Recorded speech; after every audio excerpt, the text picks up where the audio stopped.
ముఖ్యమంత్రి రేవంత్ రెడ్డి నేడు సంగారెడ్డి జిల్లాలో పర్యటించబోతున్నారు. ఈ పర్యటనలో ఆయన 494 కోట్ల విలువైన పలు అభివృద్ధి పనులకు ప్రారంభోత్సవాలు, శంకుస్థాపనలు చేయబోతున్నారు.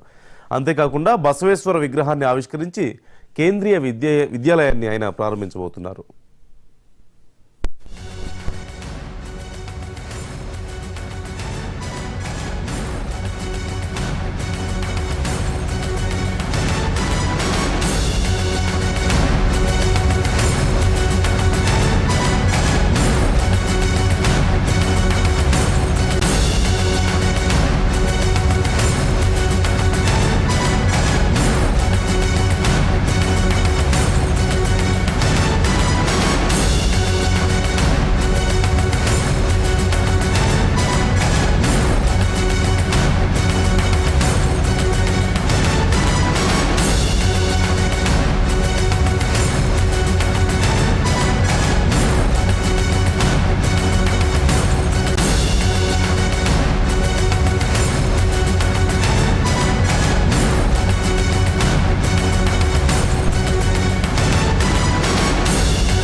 ముఖ్యమంత్రి రేవంత్ రెడ్డి నేడు సంగారెడ్డి జిల్లాలో పర్యటించబోతున్నారు. ఈ పర్యటనలో ఆయన 494 కోట్ల విలువైన పలు అభివృద్ధి పనులకు ప్రారంభోత్సవాలు, శంకుస్థాపనలు చేయబోతున్నారు. అంతేకాకుండా బసవేశ్వర విగ్రహాన్ని ఆవిష్కరించి కేంద్రీయ విద్యాలయాన్ని ఆయన ప్రారంభించబోతున్నారు.